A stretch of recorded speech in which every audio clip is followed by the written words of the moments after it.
जर तुम्ही माणूस असाल तर काहीतरी विशेष करून जा, निस्वार्थ करून जा, नाहीतर तुमच्यात आणि इतर प्राण्यात फरक तो काय. बरोबर. इथून मला सगळे वेडा म्हणायचे. वेडा आहे का?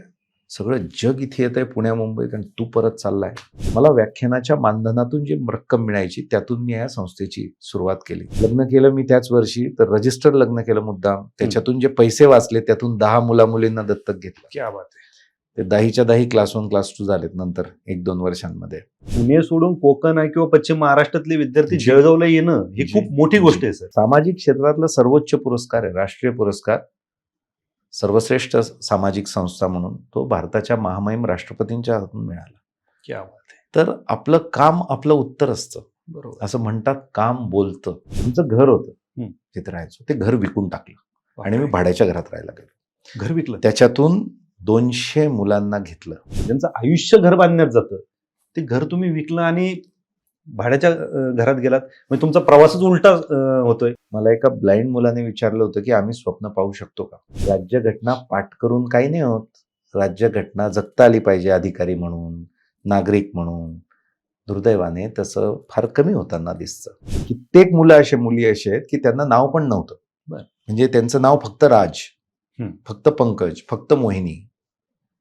मग त्यांना नावं दिलेत. ते आता पंकज यजुर्वेंद्र महाजन, राज यजुर्वेंद्र महाजन क्या अशी बात नावं आहे. असतात. आपल्याकडे एक गैरसमज आहे अजून. हं.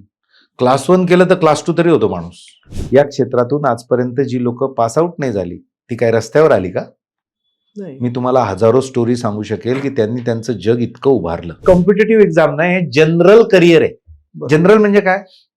कोणीही करू शकतं असं त्यांचं म्हणणं आहे. येस. याला काही स्पेशल हे रिक्वायर्ड नाही, पण तुमच्या प्रत्येकामध्ये काहीतरी स्पेशल आहे. योग्य वेळी घेतलेली एक्झिट हे सगळ्यात मोठं यश असू शकतं.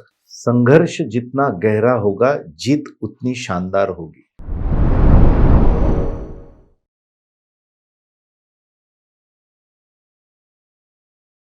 नमस्कार, मी किरण निंबोरे आणि आपण पाहताय वास्तव कट्टा. खरं तर आजचं युग हे कलियुग आहे आणि या कलियुगामध्ये आपण पाहतो की आपण स्वतःचा विचार आधी करत असतो. आपण स्वचा स्वीकार हा प्रत्येकाने केलेला आहे. आज आपण पाहतो की वास्तव कट्ट्यावरती वेगवेगळ्या क्षेत्रातील मान्यवर येत असतात. प्रत्येक जण स्वतःचा आधी विचार करतो आणि आज जर पाहिलं तर समाजसेवा असेल किंवा देशसेवा असेल, राष्ट्रसेवा असेल, ह्या दुय्यम गोष्टी आहेत. कारण प्रत्येक जण आजच्या या कलियुगामध्ये, मी कलियुग हा शब्द जाणून बुजून वापरतो कारण कलियुगामध्ये आज आपण स्वतःचा विचार करतो. पण आजही या कलियुगामध्ये अशी काही लोक आहेत की जे स्वतःचा विचार न करता इतरांचा विचार करतायत. आज आपण पाहिलं असेल की या आपल्या भारत देशामध्ये किंवा जगामध्ये अनेक गरीब लोक आहेत, अनेक दीनदुबळे लोक आहेत, अनाथ आहेत, दिव्यांग आहेत. पण यांच्यासाठी वाली कोण आहे? यांच्यासाठी कोण आहे? आज आपण आपले खिसे भरण्यासाठी किंवा आपली परिस्थिती सुदृढ करण्यासाठी आपण प्रयत्न करत असतो. पण यांचा वाली कोण आहे? यांचा वाली कोण म्हटलं की आपण म्हणतो सरकार आहे ना. सरकार काय करते आणि सरकार किती करेल याचाही विचार करणं गरजेचं आहे. परंतु आज महाराष्ट्रामध्ये एक अशी व्यक्ती आहे की ज्यांनी अनाथ असतील, दिव्यांग असतील, ट्रान्सजेंडर असतील आणि सगळ्यात महत्त्वाचं म्हणजे जे आदिवासी भागातील तरुण आहेत किंवा युवक आहेत, बालक आहेत, यांच्यासाठी पुढाकार कोण घेणार? परंतु आज एक असे युवक आहेत की ज्यांनी स्वची तर ओळख केलीच, परंतु स्वतःचा स्वार्थ बाजूला ठेवून या युवकांसाठी पुढाकार घेतला आणि जळगावसारख्या ठिकाणी दीपस्तंभ फाउंडेशन उभा केलं. आणि आज आपण जर पाहिलं तर भारतातील पहिलं अनाथ, ट्रान्सजेंडर, आदिवासी या विद्यार्थ्यांसाठी निवासी स्पर्धा परीक्षा केंद्र किंवा निवासी संस्था सुरू केली. असे यजवेंद्र महाजन सर आपल्यासोबत आहेत. सर, वास्तव कट्ट्यावरती खूप खूप स्वागत. नमस्कार. तुमच्याविषयी सांगायचं म्हटलं तर धन्यवाद. दिवस पण पुरणार नाही आणि काही धन्यवाद. चुकलं असेल तर माफ करा. कारण आज जर पाहिलं तर आज तुम्ही हे जे काम करताय, खरं तर तुम्ही ज्ञान प्रबोधिनीसारख्या ठिकाणी होतात. झालं तर तुम्ही आणखीन थोडा प्रयत्न केला असता तर आज तुम्ही कुठेतरी IAS बनून, IPS बनून तुम्ही तुमची लाईफ सेट केली असती सर. परंतु आज तुम्ही पुण्यासारख्या ठिकाणावरून जळगावला परत गेलात आणि तिथं जाऊन या आदिवासी विद्यार्थ्यांना, अनाथ विद्यार्थ्यांना, दिव्यांग विद्यार्थ्यांना, ट्रान्सजेंडर विद्यार्थ्यांना एक मायेची ऊब दिली, त्यांच्यासाठी एक छत उभा केलं. ही खूप मोठी गोष्ट आहे आणि अर्थातच त्याच्यासाठीच तुम्हाला सर्वश्रेष्ठ सामाजिक संस्था हा पुरस्कार देखील राष्ट्रपतींच्या हस्ते मिळाला. तुम्ही मनोबल याच्या अंतर्गत तुम्ही मनोबल मार्फत जे काही उपक्रम चालवताय, आज जळगाव असेल, पुणे असेल आणि दिल्लीमध्ये सुद्धा देखील तुम्ही ह्या सगळ्या गोष्टी सुरू केलेल्या आहेत. आपली संस्था तिथं आहे. मला वाटतं देशातल्या 18 राज्यातील विद्यार्थ्यांना आज अधिकारी घडवण्याचं काम तुम्ही जी. करताय आणि हजारो अधिकारी आपल्या मार्फत घडलेत. आणि हे हजारो अधिकारी असे नाहीत की फक्त कुठेतरी इंटरव्ह्यूला आले तर तुम्ही नाव लावले. आज ते तुमचे तुम्हाला ते पालक समजतात आणि तुमच्या हाताखालून ते घडलेले असे कित्येक उदाहरणं आहेत. हे सांगायची गरज नाही सर, तुम्हाला पूर्ण महाराष्ट्र ओळखतोय. परंतु सर, ह्या स्वार्थी जगामध्ये तुम्ही स्वतःचा स्वार्थ सोडून दीपस्तंभ उभा करण्यामागे काय भूमिका होती त्याच्यामध्ये? आधी तर किरण आणि सगळ्याच वास्तव कट्ट्याच्या तुम्हाला सगळ्यांना खूप शुभेच्छा. तुम्ही जे काम करतायत मी अनेक वर्ष बघतोय. तुम्ही या अभ्यास करणाऱ्या मुलांसाठी जे व्यासपीठ उभारलं, भूमिका घेतली, तुम्ही सुद्धा याच पद्धतीने त्यांच्यासाठी झटत आहात. त्याबद्दल तुमचंही मनापासून अभिनंदन आहे, शुभेच्छा. तुम्ही जसं म्हटलात की जग स्वार्थी आहे, तर स्वार्थी प्रत्येक माणूस असतो, पण आता जरा प्रमाण फार अति झालंय. त्याला कलियुग म्हणतात. अति म्हणजे मी आणि मीच आणि माझंच, ठीक आहे, आणि ते वाईट असतं. आणि मग त्यासाठी माणसं कोणत्याही स्तरावर जायला तयार असतात. स्तरावर नाही, स्तराखाली जायला तयार असतात. ते वाईट आहे खरं तर. त्यामुळे जे ते आपलं काम करत असतील, स्वतःचं स्वार्थ साधून चुकीचं काम न करता, मला असं वाटतं त्यांना काही टीका करू नये. चांगलं आहे, फक्त त्यांनी चुकीचं काम करू नये. तर मी या क्षेत्राकडे कसा आलो, तर मी एरंडोल नावाचं गाव आहे छोटं, तिथे माझं शिक्षण झालं, ग्रॅज्युएशन पूर्ण झालं, मी BA केलंय. मी अतिशय सामान्य विचार करायचो. परिस्थिती मध्यमवर्गीय होती आमची, काही बिकट नव्हती. पण मी विचार करायचो काहीतरी शिकू, काहीतरी नोकरी लागेल, अजून काय पाहिजे आपल्याला, निवांत. बरोबर. माझ्या जीवनात विवेकानंद आलेत. त्यांचं एक व्याख्यान त्यांच्यावर आधारित मी ऐकलं आणि त्यांचे 2-4 विचार मला इतके भारावून टाकलेत की माझं आयुष्य तिथून बदलायला सुरुवात झाली. पहिल्यांदा असं माणसाबद्दल ऐकलं की जो इतका हुशार, इतका श्रीमंत, आणि त्यानं सगळं सोडून दिलं आणि देशासाठी, समाजासाठी काम केलं. मला ते फार भारी वाटलं. आणि 2 विचार आहे ज्यांनी मला फार ताकद दिली. एक आहे, जर तुम्ही माणूस असाल तर तुम्ही सर्व काही करू शकतात. तुम्ही जे ठरवाल तेच तुम्ही बनाल. If you are a human, you can do anything and everything. What ever you think that you would become. सर्व शक्ती जगातली तुमच्यात सामावली आहे. अहम ब्रह्मास्मी असं म्हणतात. म्हणजे जी काही ताकद जगाची आहे ती सगळी तुमच्यात आहे आणि तुम्ही करू शकतात. मला हे पहिल्यांदा ऐकायला मिळालं. मला आधी समजत होतं की मी मध्यम आहे, कारण मला 60% मार्क मिळायचे. हुशार मुलं म्हणजे ते, आणि ते जो हुशार असतो तो हुशार असतो, जो मध्यम असतो तो मध्यम असतो. तुम्ही स्वतःची प्रतिमा कशी करतात तसेच तुम्ही बनतात. तर माझी प्रतिमा तिथून बदलली. मला हे समजलं की मी महान कार्यासाठीच जन्माला आलोय. मी पाहिजे ते करू शकतो. आणि माझ्यात खूप आत्मविश्वास वाढला. ठीक आहे. दुसऱ्या विचाराने माझं आयुष्य घडलं. ते होतं, जर तुम्ही माणूस असाल तर काहीतरी विशेष करून जा, निस्वार्थ करून जा, नाहीतर तुमच्यात आणि इतर प्राण्यात फरक तो काय. बरोबर. जे फक्त स्वतःसाठी जगतात ते मृत असतात. जे इतरांसाठी जगतात ते खऱ्या अर्थाने जिवंत असतात. मी SY ला होतो तेव्हा ऐकलेले विचार आहेत आणि मी वेडा झालो ऐकून. वेडा म्हणजे पहिल्यांदा तर मला खाडकन बसली कानात की अरे, म्हणजे आपण मेलेलो आहे. कारण मी कोणाचाच विचार करायचो नाही ना, आपलंच बघतो आपण. तिथून मला हे समजलं आणि मग समजलं करायचं काय मग नेमकं. तर ते एक वाक्य अजून खाली होतं लिहिलेलं, मानव सेवा ही ईश्वर सेवा आहे. फुल स्टॉप. तिथून माझा प्रवास सुरू झाला. मग वाचन, व्याख्यानं, तशा प्रकारच्या लोकांमध्ये राहणं. आणि मग मी ज्ञानप्रबोधिनीला आलो पुण्याला. माझं PG आणि PhD सुरू होतं पुणे विद्यापीठात आणि कॉम्पिटेटिव्हची तयारी करायची अशी माझ्या वडिलांची इच्छा होती, म्हणून मी ते ज्ञानप्रबोधिनीला ॲडमिशन घेतलं. ओके. तिथे डॉक्टर विवेक कुलकर्णी सर आणि सविता कुलकर्णी ताई मला गुरु लाभले. मी 6 महिन्यात इतकं छान शिकायला प्रयत्न केला की मी नंतर शिकवायला लागलो. मी ज्ञानप्रबोधिनीत 4 वर्ष शिकवलं, काउन्सिलर झालो, कित्येक गोष्टींमध्ये पुढाकाराने कामं केलीत. मला एक जाणवायचं तेव्हा की पुण्यामध्ये येणं म्हणजे तेव्हा सुद्धा 5-8 हजार रुपये राहण्या-खाण्याला खर्च होता आणि फी असायचीच सगळीकडे. मला जाणवायचं की खेड्यापाड्यातली मुलं नाही देऊ शकत, कारण मी ग्रामीण भागातूनच आलो होतो आणि मला ते फार अस्वस्थ करणार होतं. याचा अर्थ असा होता की ज्याच्याकडे पैसा आहे तो पुढे जाईल आणि ज्याच्याकडे पैसे नाही तो मागे राहील. मला ते फार अनफेअर वाटायचं. असं वाटायचं काहीतरी कोणीतरी केलं पाहिजे. मग जाणवायला लागलं मला जर इतक्या वेळा तेच तेच डोक्यात येतं तर ते मीच केलं पाहिजे. 2005 साली मी ठरवलं, तेव्हा मी 25 वर्षाचा होतो, की आयुष्यात सर्वात जास्त ज्यांना गरज आहे शिक्षणाची गुणवत्तेच्या, मी त्यांच्यासाठीच काम करणार आणि माझं पूर्ण आयुष्य त्यासाठी समर्पित करणार. माझे 2 अटेम्प्ट झाले होते राज्यसेवेचे. दोन्ही मेन्स दिल्या होत्या मी. ठीक आहे. आणि मी तिथून माझे अटेम्प्ट पण थांबवलेत. बरं. असं होत नाही जनरली, अटेम्प्ट थांबतच नाही. थांबत नाही. पण मला क्लिअरिटी होती की मला अधिकारी होणं हा माझा विषय नव्हता. माझ्या वडिलांना वाटायचं. माझे वडील लवकर वारले नंतर. आणि मला सातत्याने हे खुणवायचं की मला कोणासाठी तरी काहीतरी करायला खूप आवडतं आणि विशेषतः एज्युकेशनमध्ये. आणि म्हणून दीपस्तंभ फाउंडेशनची सुरुवात केली.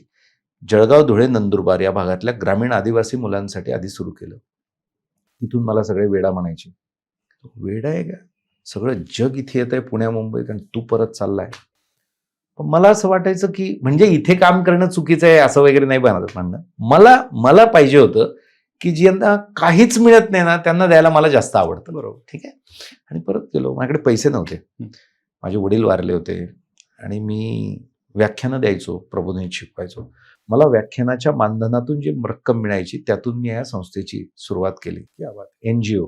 आणि मला आठवतं महाराष्ट्रात तेव्हा ही पहिली NGO बेस्ड संस्था होती की जी ग्रामीण आदिवासी भागातल्या गरीब मुलामुलींना विनामूल्य क्वालिटीचं कॉम्पिटिटिव्ह एक्झामचं ट्रेनिंग देण्याला सुरुवात केली.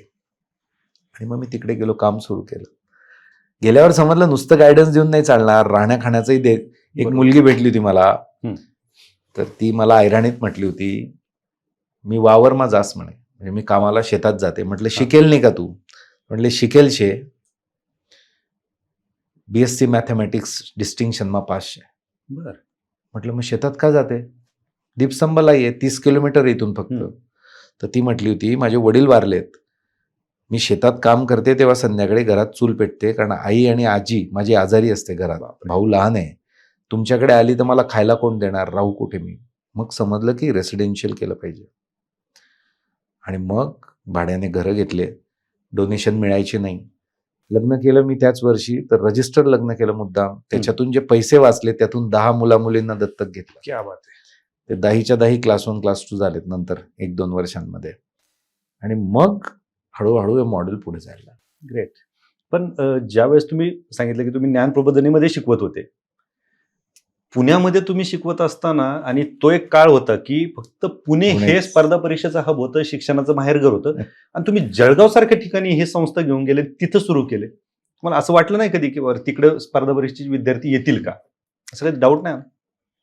प्रवाहाच्या विरुद्ध दिशेने जेव्हा आपण पोहतो ना तेव्हा भीतीचा मुद्दा नसतो. तेव्हा फक्त ध्येय समोर असतं. आणि एक मला कायमचा विश्वास होता आणि आहे, आणि तो सगळ्यांनी ठेवला पाहिजे असं मला वाटतं. बघा, आपण जो विचार करतो ना तेच होतं. कुठे काही आहे नाही याचा काहीही संबंध येत नाही, काहीच नाही. बरोबर. तुम्ही जर एकदा ठरवलंय की हे करायचं आहे आणि त्याच्यासाठी सगळ्या समर्पणाची आणि कष्टाची तयारी आहे, तर तुम्ही जे ठरवलेलं आहे तेच घडणार आहे. मुद्दा एवढाच आहे, तुम्ही किती ताकद लावतात, तुम्ही किती फोकस्ड राहतात, तुम्ही किती पेशन्स ठेवतात, तुम्ही किती इम्प्रूव्ह करतात त्याच्यावर आहे. जळगाव, धुळे, नंदुरबार इकडे तर काहीच नव्हतं अक्षरशः. बरोबर.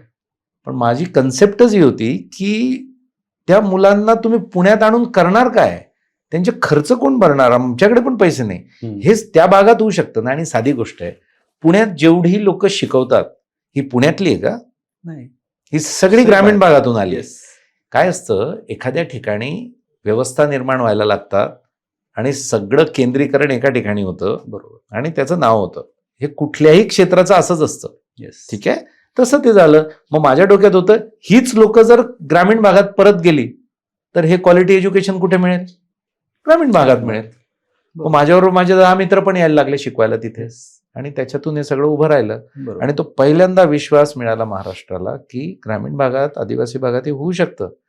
मुद्दा माणसांचा आहे फक्त. जॉग्राफीने थोडी काही होतं ना, का ते शहराचं किंवा भागाचं नाव म्हणजे काय, माणसांचं असतं. बरोबर. मग आता जळगावमध्ये तुम्ही हे सुरू केलंय, पुण्यामध्ये पण सुरू केलंय, दिल्लीमध्ये पण सुरू आहे. पण जळगावला ज्यावेळेस संस्था सुरू होती, निवासी सगळ्या गोष्टी देत होतात, मग जळगावमधलीच लोक की आजूबाजूचे लोक पण असायचे? सुरुवातीला 3 जिल्ह्यातली होती, जळगाव, धुळे, नंदुरबार. बरोबर.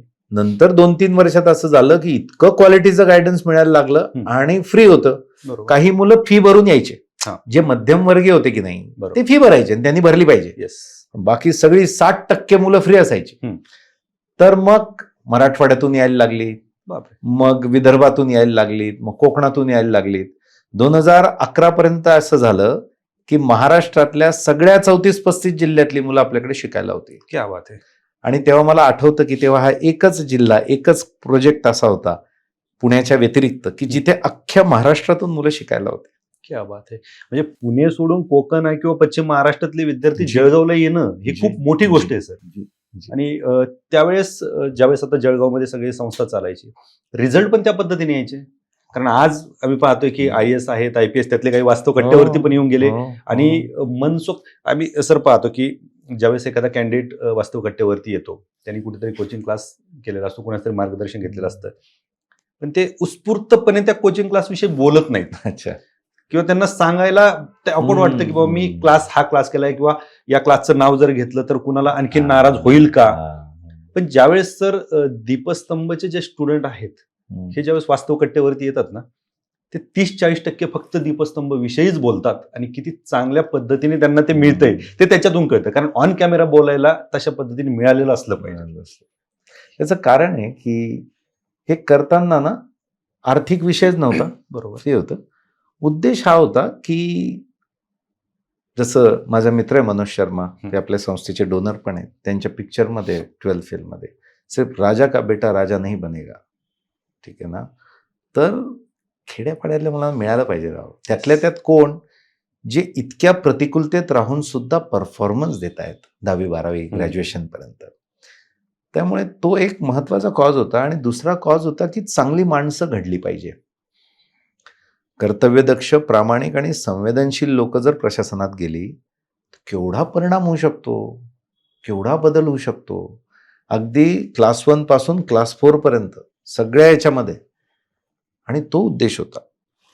आणि ह्या 2 उद्देशांबरोबर तिथे वातावरण असं होतं की अगदी कुटुंबासारखं, ठीक आहे. त्याच्यामुळे त्यांना ते असं घर वाटतं ना, त्यांना ते त्यांचं वाटतं.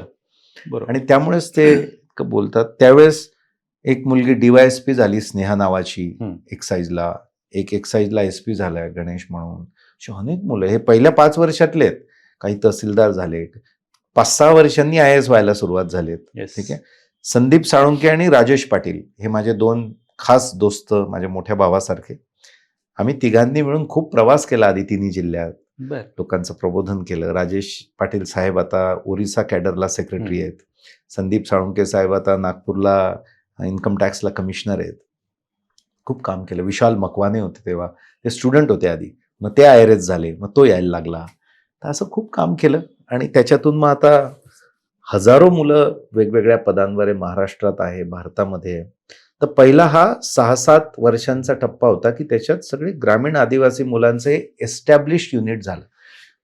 डोनेशन मिळायचं नाही, कोणाला विश्वास नाही बसायचा की असं होऊ शकतं. अजून पण आम्हाला विचारतात की हे असं कोण करतं, कसं शक्य आहे काय. हा म्हणजे हे फक्त बोलतात असं, किंवा यांचं काहीतरी आहे याच्यात, म्हणजे दुसरे मार्ग आहेत बरोबर काढतात ते पैसे.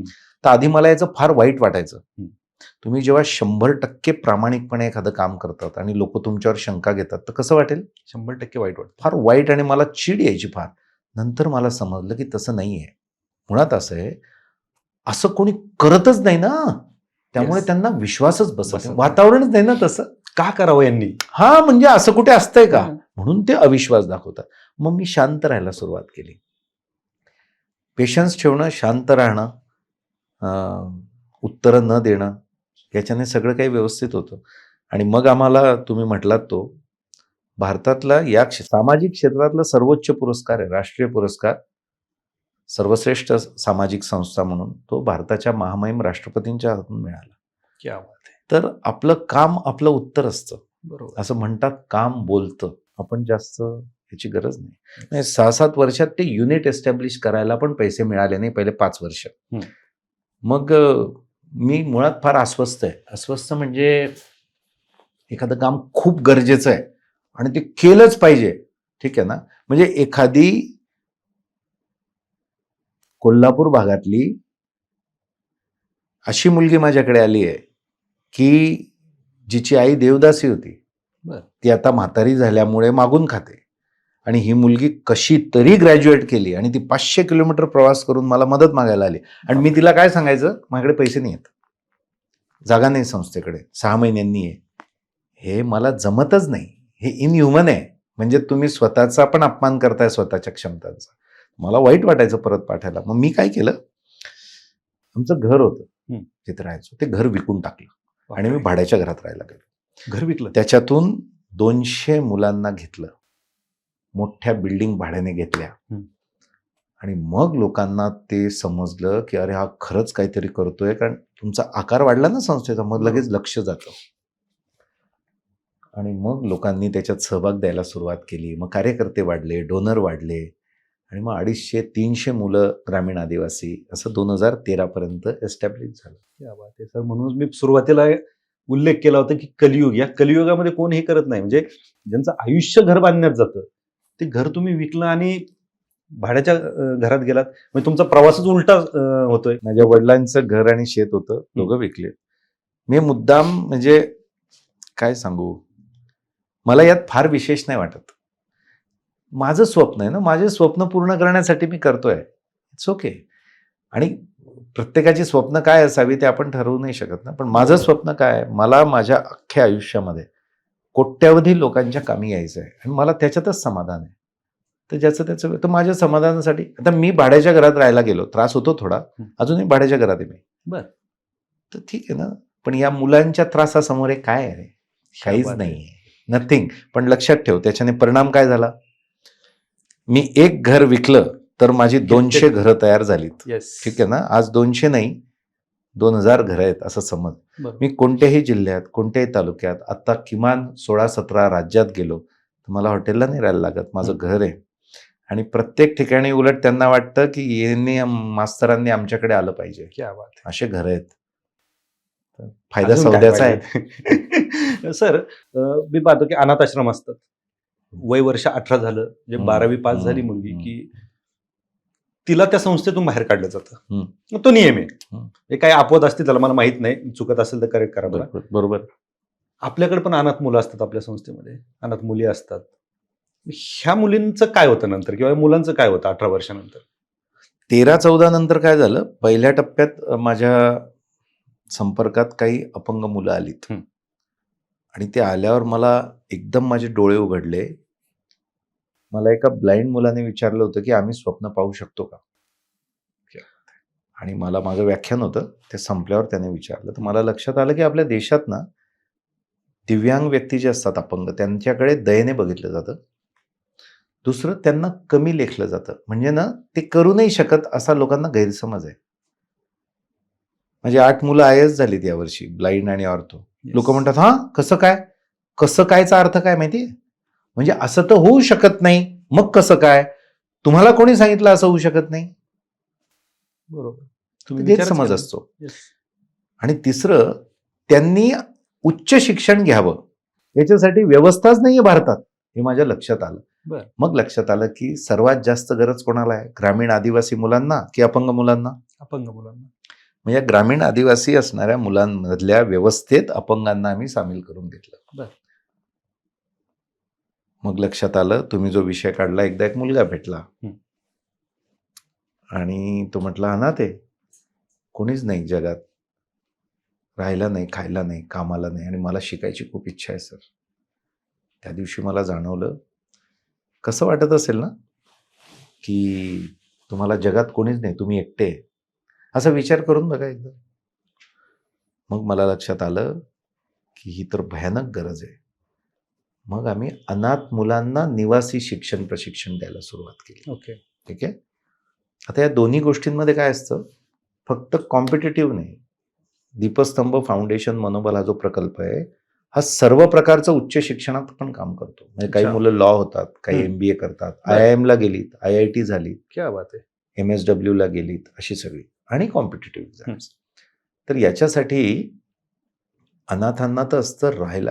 एखादी मुलगी 18 वर्षाची आणि रस्त्यावर आहे, काय होईल, विचार नाही करत. आणि मग हे कोणाचे मुलं मुली आहेत, हे कोणाचे भाऊ बहीण आहेत, ती प्रतिज्ञा आता काय फॉर्मॅलिटी म्हणून घेतो का आपण? भारत सारे माझा, भारतीय भारत माझा देश आहे, सारे भारतीय माझे बांधव आहेत. हा का निंभोरे निंभोरे माझे बांधव आहेत, महाजन महाजन माझे भाऊकी आहे, असं नाही आहे ना. मग आपल्याला प्रार्थना जगता पण आली पाहिजे. ज्ञानेश्वर माऊली म्हणतात, हे विश्वची माझे घर. हा, आणि मग एक तरी ओवी अनुभवावी. पाठ करून काय होणार आहे? काहीच राज्यघटना पाठ करून काही नाही होत. राज्यघटना जगता आली पाहिजे, अधिकारी म्हणून, नागरिक म्हणून. दुर्दैवाने तसं फार कमी होताना दिसतं. मग हे माझे मुलं मुली आहे जेव्हा म्हणतो ना आपण, माझे भाऊ बहीण आहेत, तेव्हा तुमच्याकडे काहीही नसलं तरी एक ताकद असते, ती तुम्हाला सगळं करायला भाग पाडते. बरोबर. तुमच्या सख्ख्या भावाला जर काही अडचण आली तर तुम्हाला काय अशक्य आहे? सोडून द्याल का तुम्ही? नाही, प्रयत्न करणार शेवटपर्यंत. बरोबर आहे ना. लोक किडनी विकून टाकतात, हो, बरोबर आहे की नाही? yes. केव्हा? जेव्हा तो आपला सख्खा भाऊ आहे. मग हे कोण आहेत? है ना. मग आम्ही यांना निवास, भोजन, प्रशिक्षण सगळं सुरू केलं. अपंगांसाठी करताना ब्लाइंड आहे आणि युपीएससीचा अभ्यास करायचा आहे. ऍक्सेसिबल मटेरियल नाही भारतात, बरोबर. शिकवणारं कोणी नाही. जॉग्राफी युपीएससीचं किंवा राज्यसेवेचं ब्लाइंडला शिकवायचं आहे, मास्तरच नाही, मटेरियल नाही, टेक्नॉलॉजी नाही. हे सगळं आणलं, ह्याच्यासाठी पुन्हा लोकांमधून पैसा उभारला मागून मागून. ठीक आहे. 3 वर्ष ती माणसं तयार केली, टेक्नॉलॉजी आणली अमेरिकेतून, स्टडी मटेरियल तयार केलं. तुम्हाला छान आहे, कुठलंही पुस्तक आलं दीपस्तंभ प्रकाशनाचं, घेतलं पुस्तक वाचून सुरू. ब्लाइंड मुलांना काहीच नव्हतं. मग हे सगळे असे पुस्तकं, स्टडी मटेरियल, नोट्स, हे सगळं ऍक्सेसिबल फॉर्मॅटमध्ये करावं लागतं, कॉम्प्युटराइज.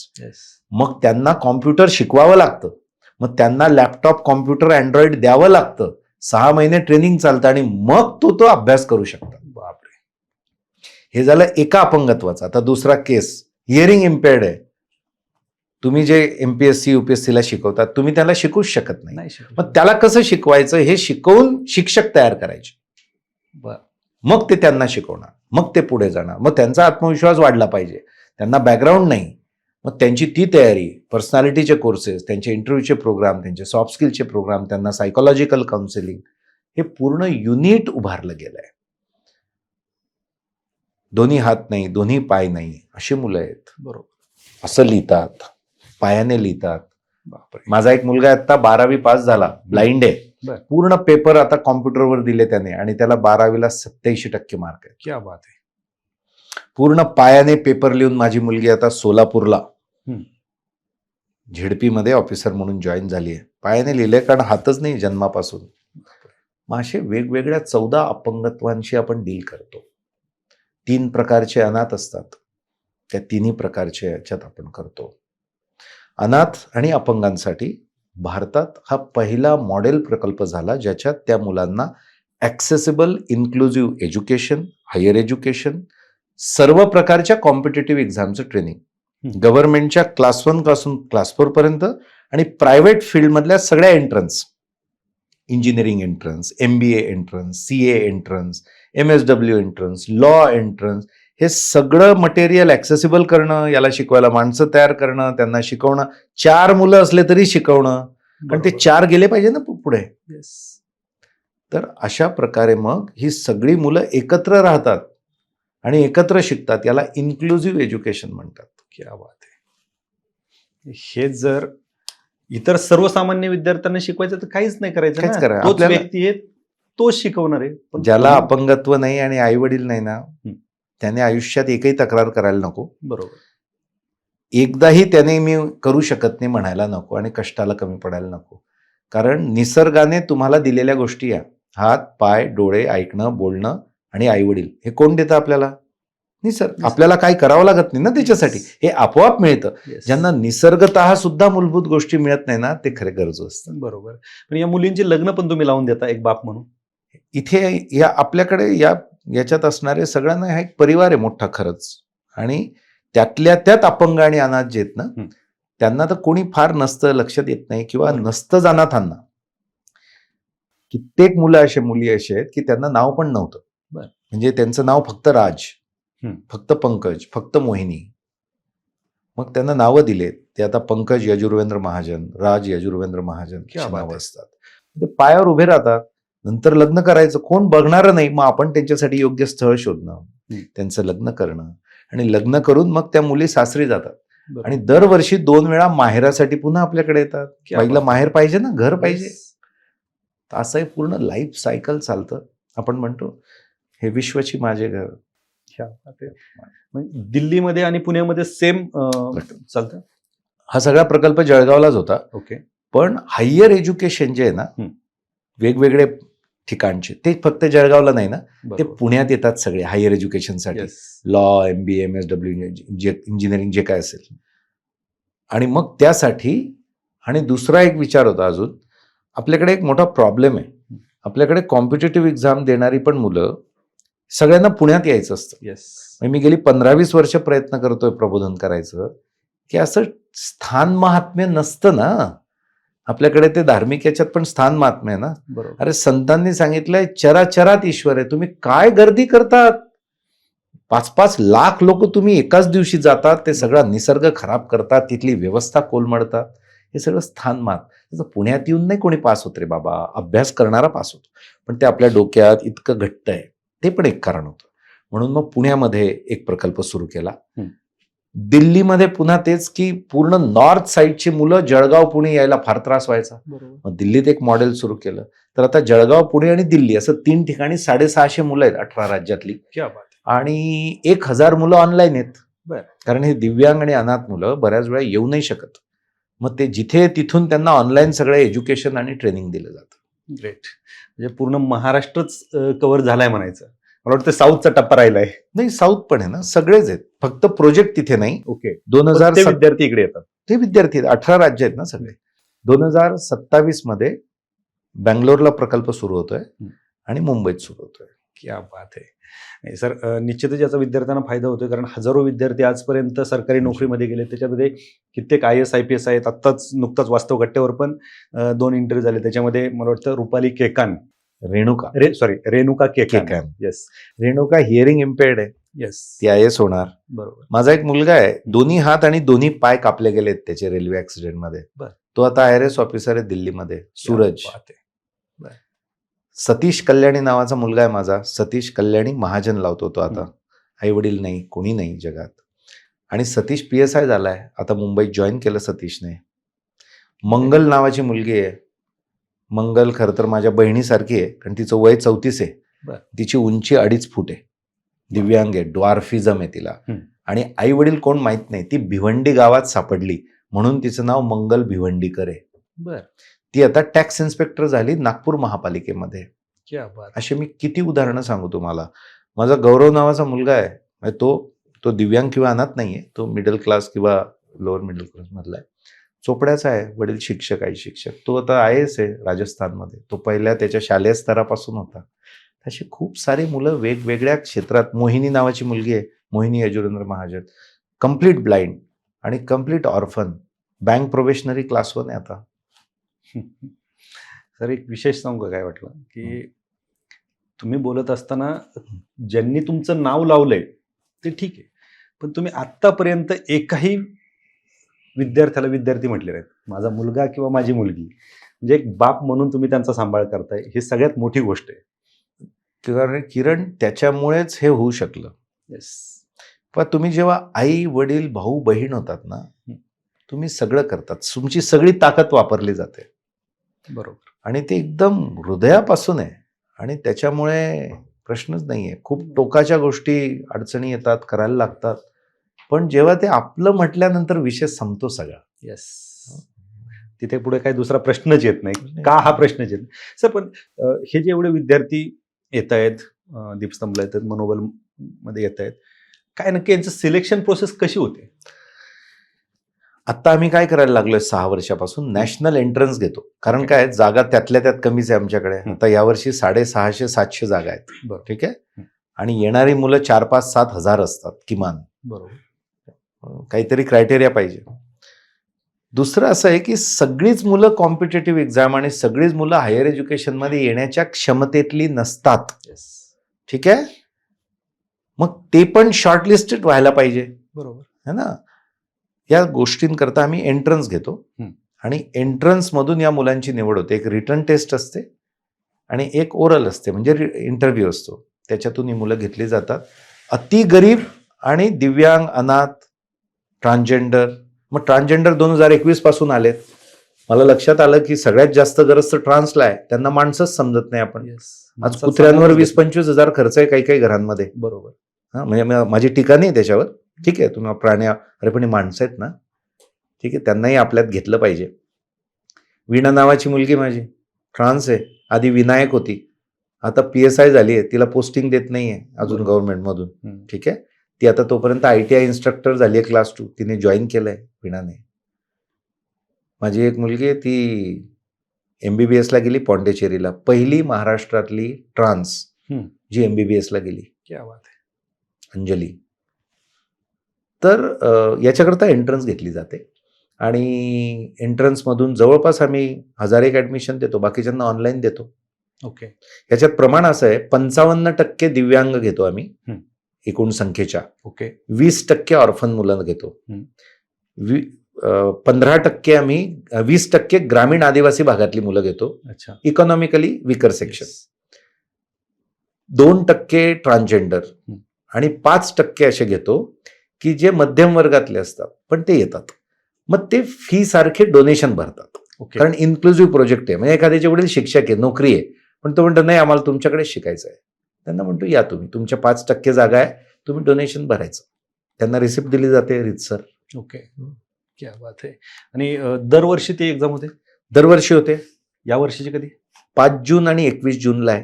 ओके. म्हणजे दोन वेगवेगळ्या होतात. महाराष्ट्रातली एक, बाहेरची एक, किंवा काही UPSC लेवलची वेगळी. एंट्रन्सचे सिलेबस वेगवेगळा ठेवला आहे. अच्छा. आणि त्याच्यात deepstum.org नावाची वेबसाईट आहे, त्याच्यावर ही सगळी माहिती आहे. आणि फ्री एक्झाम असते ही. याच्यात सगळे भाग घेऊ शकतात. ऑनलाईन एक्झाम असते? नाही, ऑफलाईन आहे. ओके. देशभरामध्ये होते.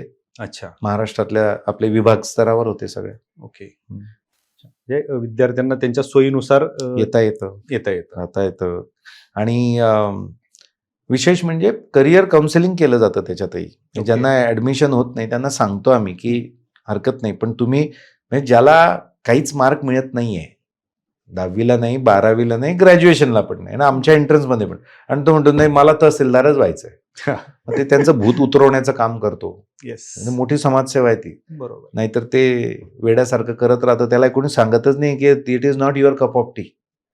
ते कोणी सांगतच नाही. कोणी सांगत नाही. आज काय झालं सर, मोटिवेशन. आणि आज जर आपण पाहिले की अधिकाऱ्यांचे सत्कार, अधिकाऱ्यांच्या मिरवणुका, अधिकाऱ्यांची भाषणं, वास्तव कट्ट्यावरती आपण आता पॉडकास्ट अधिकाऱ्यांचे असतात, हे पॉडकास्ट किंवा इतर ठिकाणचे त्यांची भाषणं, हे पाहून लोक मोटिवेट होतात आणि या क्षेत्रात येतात. आता थोडंसं आपण आहे ना रियालिटीकडे जाऊयात. तुम्ही आजपर्यंत तुम्ही स्वतः तुम्हाला अधिकारी बनायचं, तुम्ही 2 मेन्स सुद्धा दिलेले आहेत. तुम्ही ज्ञान प्रबोधिनीसारख्या ठिकाणी तुम्ही 5 वर्षे विद्यार्थ्यांना गायडन्स केलंय, शिकवलंय. त्याच्यानंतर तुम्ही अनेक अधिकारी घडवलेत, हजारो म्हणजे अधिकारी घडले, त्याच्यात अनेक IAS IPS आहेत. पण आज जर आपण पाहिलं तर महाराष्ट्रातील लाखो विद्यार्थी, जसं तुमच्या बोलण्यातून आले की ते पुण्यासारख्या ठिकाणी येतात किंवा दिल्लीसारख्या ठिकाणी जातात. हे विद्यार्थी येत आहेत, हे मोटिवेशन पाहून येत आहेत. खरं तुम्ही आता बोलताना सांगितलं की यांना सांगितलं पाहिजे की बाबा तू तहसीलदार होण्याच्या लायकीचा नाहीये. मी लायकी हा शब्द वापरतो. कसं ठरवलं पाहिजे त्या विद्यार्थ्यांनी की आपण कुठल्या क्षेत्रात जायचं? स्पर्धा परीक्षेच्या क्षेत्रात येताना विद्यार्थ्यांनी काय विचार करून आलं पाहिजे? पहिली गोष्ट तर इतकी क्लिअर आहे की स्पर्धा परीक्षा हे याच्या नावातच स्पर्धा आहे. आपल्याला सवय नाही त्याची. आपल्या देशात फक्त ऍडमिशन घेतलं तरी माणूस पास होतो. बरोबर आहे ना. आता सध्या परिस्थिती कोणी नापास नाही होत. ही स्पर्धा आहे आणि ही अकॅडमिक्सची स्पर्धा आहे. ही स्वप्नांची स्पर्धा नाही आहे. अकॅडमिक्स म्हणजे तुमचं 10वी-12वी पर्यंतचं अकॅडमिक्स हे किमान मध्यम स्तरावर तरी पाहिजे. 1-2 विषय कमी जास्त समजू शकतो आपण. आणि त्याही पेक्षा तुम्हाला आवडलं पाहिजे अभ्यास करणं. समजा आवडही नसली, यायचंच असलं तर किमान हा मनाचा पक्का ठाम निर्णय पाहिजे की मी आवड असो नसो मी मजबूत अभ्यास करणार आहे. कारण हा अभ्यासच आहे, दुसरं काही नाहीच आहे इथे. ठीक आहे. बरोबर. हा पक्का विषय अकॅडमिक्सचा आहे, समजून घेतलं पाहिजे. मुलं हे समजून नाही घेत, भावनिक निर्णय घेतात. आपल्याकडे मेंढरांची मानसिकता आहे. फक्त याच्यात नाही, सगळ्या देशात सगळ्या क्षेत्रात आहे. एकाने डिप्लोमाला ऍडमिशन घेतला, त्याला नोकरी लागला, चालले की डिप्लोमा. 1,00,000 लोक तरी डिप्लोमाला जातात की ते बरोबर. डिप्लोमाचं फील्डच बंद पाडतात ते नंतर. येस. ठीक, तसंच आहे. सत्कार व्हायला अडचण नाहीये, पण सत्काराचा अर्थ काय घ्यायचा? ठीक आहे ना, तो पास झाला म्हणून मी पण होईल असं थोडी असतंय. काहीतरी मॅच करावं लागेल ना. एक्झॅक्टली. ठीक आहे. आणि एखादा नापास झालेला मुलगा IAS झालाय, त्याचं प्रमाण किती आहे? 1000 पास झाले, त्याच्यातला 2-4 वर्षातला एखादा निघतो. बरं, त्याने त्याच्यासाठी काय केलं ते नाही बघितलं ते जात. कोणीच पाहत नाही. ते बघायला पाहिजे ना, ते करायला पाहिजे. ते करत नाही, फक्त ते बघून निर्णय घेतात. तसं नाही केलं पाहिजे. तुम्ही लायकी शब्द वापरला, तो बरोबर पण आहे. आपण आपल्या आपल्या बोलण्यात पण येस. एक प्रत्येकाच्या वेगवेगळा कोशंट असतो आणि क्षमता असतात, भाषिक असतात, स्किल आधारावर असतात. बघत नाही. करिअर काउन्सिलिंग नावाचा विषयच नाही आपल्याकडे. तो केला पाहिजे, नाही तर वर्ष वाया जातात सगळी. बरोबर. वाया जातात म्हणण्यापेक्षा वर्ष उमेदीचे निघून जातात, वाया काही जात नाही. पण हे ठरवलं पाहिजे. नुसतंच मला IAS व्हायचंय, मला हे व्हायचंय, हे कुठून आलंय अजून ते सांगतो तुम्हाला. आपल्या समाजात या गोष्टींना अति महत्व दिलं गेलंय, अजूनही आहे. येस. साहेब म्हटलं म्हणजे आणि गव्हर्नमेंटचा पक्का जॉब म्हटला म्हणजे क्या बात आहे, हे तिथून आलंय. असं कुठे आहे का? आज तुम्ही इथे बसलेत, मी इथे बसलोय, आपलं काय आयुष्य वाया गेलं का आपण अधिकारी नाही झालो तर? नाही. ठीक आहे ना. मला आता किमान 200-500 अधिकारी भेटलेत, ते म्हणतात तुमचं फार चांगलं हो. ठीक आहे ना. बरोबर. म्हणण्याचा अर्थ असा आहे, सगळे क्षेत्र चांगले असतात हे सांगण्याची गरज आहे. तुम्हाला काय आवडतं, भावतं आणि तुम्हाला कशात क्षमता तुमच्या आहेत, तुम्हाला कशात तुम्हाला प्रूव्ह करायची इच्छा आहे, ते केलं पाहिजे. अगदी बरोबर. हे कोणी करत नाही. सगळ्यांना पाहिजे की मला पक्की नोकरी पाहिजे, है ना. Security. मला सिक्युरिटी पाहिजे, समाजामध्ये प्रतिष्ठा पाहिजे आणि मला सिक्युरिटी पाहिजे. या ध्येयाने इथे येणारी मुलं जी असतील ते त्या क्षेत्राचंही नुकसान आहे आणि स्वतःचं पण नुकसान आहे. बरोबर. असं नाही होत. तुमचं काहीतरी पॅशन पाहिजे. अरे लाथ मारीन तिथून पाणी काढीन, याचा अशा प्रकारचा महाराष्ट्र आहे, असा भारत आहे आपला. आणि माझं इथे गेलं तरच माझं कल्याण होईल, नाही तर माझं काही खरं नाही. हे किती चुकीचं डोक्यात गेलेलं आहे. हे काढलं पाहिजे आधी. बरोबर. मी काहीही करू शकतो, चल हे नाही होते ना, मी दुसरं करणार आणि करून दाखवणार. याला आत्मविश्वास म्हणतात. बरोबर. क्षेत्र कुठे मॅटर करतं? बरोबर. आपण वास्तवघट्ट बोलतो, पण हे वास्तववादी बोलायलाच कोणी सर तयार नाही. आज कुठलेही अधिकारी असू द्यात, ते या क्षेत्रात या म्हणून प्रत्येक जण प्रयत्न करतो. अर्थात आलंही पाहिजेत. या क्षेत्रातून बाहेर कसं पडायचं, या क्षेत्रात किती दिवस थांबायचं, हे कोणीच सांगत नाही. तुमचा काय अनुभव? पहिल्यांदा तर इकडे काय यायचं ते ठरवायला पाहिजे बरोबर. आणि इथलं वास्तव समजलं पाहिजे. मी वास्तव कट्ट्यावर मांडतोय. अतिशय अतिशय कष्टाचं काम आहे. आपल्याला वाटतं साहेब म्हणजे आराम, मस्त बसले आरामात, असं काहीच होत नाही. कोणत्याच साहेबला नाही आणि कोणत्याच क्लास टू क्लास 3ला नाही. इथे वेड्यासारखे कष्ट आहे. अनलिमिटेड काम करावं लागतं. भरपूर ताणतणाव आहेत. म्हणजे वाईट आहेत असं माझं म्हणणं नाही. ठीक आहे. अनेक क्लिष्ट कामं आहेत. रोज आव्हानं आहे. रोज कोण काय घेऊन येईल सांगताच येत नाही. बरोबर. ठीक आहे. आपली जनताही काही फार असं साध्या बाध्या भोळे असं काही नाहीये. ठीक आहे. राजकीय आहेत, इतर अधिकारी आहेत, व्यवस्था आहेत, त्याच्यातल्या अडचणी आहेत. मला सांगायचं आहे, असं ज्यांना फेस करण्याची इच्छा आहे त्यांनी इकडे आलं पाहिजे ना, की मला आता माझी रोजगार हमी योजना. मी याला गमतीत हेच म्हणतो, एम्प्लॉयमेंट गॅरंटी स्कीम नाही आहे. बरोबर. त्याच्यासाठी आलात तर तुम्ही, तुमची फसगत होईल इथे आल्यावर, तुम्ही निराश व्हाल.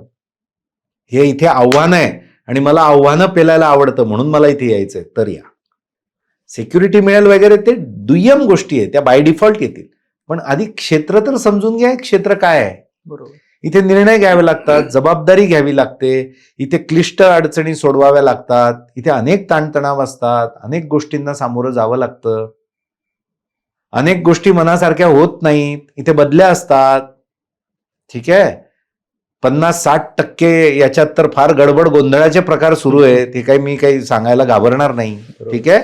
या सगळ्या वातावरणात मला तरुण राहायचंय, मला सामोरं जायचंय आणि सगळ्यात महत्वाचं, ही तयारी असली तर अजून एक तयारी पाहिजे, मला चांगलं काहीतरी करून दाखवायचंय. कितीही अंधार असू दे, मला माझा प्रकाशाचा किरण बनायचंय. कितीही घाणेरडे प्रकार असू दे, मी माझा स्वच्छ राहील. माझ्या परिसरात मी माझा जो आवाका आहे, माझा जो क्षेत्र आहे, ते मी चांगलं करणार आहे. त्याच्यासाठी मला जायचंय. अशा याच्याने आले पाहिजे या क्षेत्रात. सेवा क्षेत्र आहे ना ते, लोकसेवा आयोग. येस, नावातच आहे. स्वयंसेवा आयोग नाही येतो. ठीक आहे, लोक स्वयंची पण सेवा केली पाहिजे. पण तुम्ही जसं म्हटलं, चुकीच्या मार्गांनी लोकांना फसवून घामाच्या शिवाय येणारा प्रत्येक पैसा हा हराम असतो, हे सगळ्या धर्मात, सगळ्या संस्कृतीत लिहून ठेवलंय. बरोबर. सगळं जग मी बदलवणार नाही, मला माहित नाही लोकांचं काय. मी माझा स्वच्छ राहील, मी माझा व्यवस्थित राहील, माझी बांधिलकी लोकांशी. मी पगार घेतो तिथला, लोकांचा पगार येतो, लोकांनी भरलेल्या टॅक्स मधला. मोठे साहेब आले तर लगेच उठून राहणार आपण. सामान्य माणूस आला तर त्याला तेवढाच रिस्पेक्ट, तेवढाच हे दिलं गेलं पाहिजे. अशा विचारांनी इकडे यायला पाहिजे. यासाठी दीपस्तंभ, मी हे सगळं ज्ञानप्रबोधिनीतून बऱ्याच गोष्टी घेतल्या. तिथे असताना मी या गोष्टी घेतल्या की हे कसं काम करतं. तिथलं वातावरणातून मी खूप गोष्टी घेतल्या आणि तशा त्या पद्धतीने रुजवल्या. आज चांगला माणूस घडावा याच्यासाठी दीपस्तंभ मनोबलमध्ये प्रचंड प्रयत्न होतात. आणि मला 50% समाधान आहे की किमान 50% मुलं किंवा 50% त्यांच्या कामात ते उतरवू शकतायत. क्या बात आहे. तर पहिले उद्देश निश्चित केला पाहिजे, वास्तव समजून घेतलं पाहिजे. तिसरं आहे, तुम्ही म्हटलात की हे किती वर्ष केलं पाहिजे. सगळ्यात मोठा प्रश्न आहे. आम्ही अभ्यास करतो, मी तर 2 वर्षात सोडलं कारण मला एक करायचं नव्हतं, माझं पॅशन नव्हतं ते. येस, तुम्हाला प्रयत्नच करायचा आहे. तुम्हाला जर पहिल्या 3 महिन्यात समजलं पाहिजे की तुम्ही याच्यासाठी बनलेत की नाही. एक प्लान तयार केला 3 महिन्यांचा आणि तो फॉलो करून दाखवायचा. जर तुम्ही फॉलो करू शकत असाल 70-80% तरी, तर समजायचं तुम्ही हे टिकणार आहात याच्यात. तुम्ही करू शकत नसाल तर you are not made for year. अजून पाहिजे, अजून 3 महिने घ्या, काही हरकत नाही. माणसाला बदलायला वेळ लागतो, ॲक्लिमेटाइज व्हायला वेळ लागतो. अजून 3 महिने घ्या. किती बदल झाला ते बघा. मायनसमध्ये होत असेल तर प्रॉब्लेम आहे, ठीक आहे. फार कमी होत असेल विचार करायला पाहिजे. पण चला ठीक आहे, अजून 3 महिने घ्या, ठीक. बरोबर. किमान वर्षभरात किरण तुम्हाला इतकं समजलं पाहिजे की मी या क्षेत्रासाठी बनलो आहे की नाही. म्हणजे काय, पास होण्यासाठी. ते स्वतःला समजू शकतं. 1 वर्षात जर तुम्हाला समजत नसेल तर तुम्ही मित्राला विचारा, तुमच्या मास्तरला विचारा. 1 वर्षात समजत नसेल तर प्रॉब्लेम आहे. म्हणजे मग तुम्ही नीट स्वतःकडे बघत नाही, तुम्ही कुठेतरी हवेत गोष्टी करतायत. बरोबर, ठीक आहे. तुमच्या क्षमतेप्रमाणे परीक्षा निवडली पाहिजे. लेवल, येस, ठीक आहे. बाबा मी फार काही केलं नाही पण आता मी प्रेरित झालोय, गटकं करा, तेवढं तर करून दाखवा. आपल्याकडे एक गैरसमज आहे अजून, क्लास 1 केलं तर क्लास 2 तरी होतो माणूस. हे काय मोठा गैरसमज. म्हणजे मग तुम्ही बीई करायचं म्हणजे तुम्ही डिप्लोमाचा जॉब मिळेल का तुम्हाला. हे काय असं नसतं. जे करायचं असतं तेच करायचं असतं. मग तुम्ही ते करा, पुढची तयारी करा, पण आधी तुम्ही बेस तर तयार करा, लेवल प्रमाणे करा आणि वर्षभरात तर अंदाज यायला पाहिजे आणि त्या दृष्टीने तयारी करा. याला म्हणतात स्वयंमूल्यमापन. की अरे मी जितकं ठरवलं त्याच्यापैकी किती करतोय, किती जमतंय. मला गणित येत नव्हतं, मी ठीक आहे, मी क्लास लावला, ऑनलाईन लावला, फलाना लावला. गायडन्स घेतलं पाहिजे. लोकांना असं वाटतं की लायब्ररीत बसून अभ्यास होऊन आपण एकटं पास होऊ शकतो. असं नाही होत. हे पण ते इंटरव्ह्यू मधलंच आहे. मी काहीच नाही, मी माझा अभ्यास केला, मी PSI झालो. तो बरोबर आहे, त्याचं चूक नाहीये.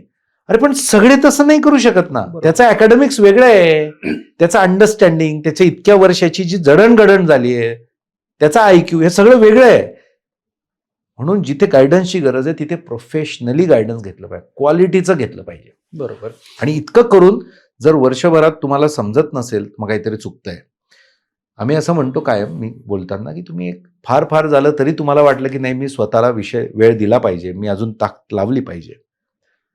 2 ते 3 वर्ष खूप झाले. आणि माझ्याकडे पण काही लोक 4-5 वर्षात झाली आहेत ज्यांचा फारच बेस कच्चा होता. पण हे थोडे 2%, 3%, याच्यावर 3-4 वर्षात वर तर आपण वेळ दिला नाही पाहिजे. 8-10 वर्ष झाले तरी थांबतात. आता लोक का थांबतात ते सांगतो तुम्हाला. याच्याकरता थांबतात, त्यांच्या डोक्यात असं आहे की याच्याशिवाय आपल्याला काही तरणोपाय नाही. आपण हे झालं तरच आपलं कल्याण आहे, नाही तर आपलं काही होऊ शकत नाही. बरं, हे आधी बदलावं लागेल. असं नाहीये.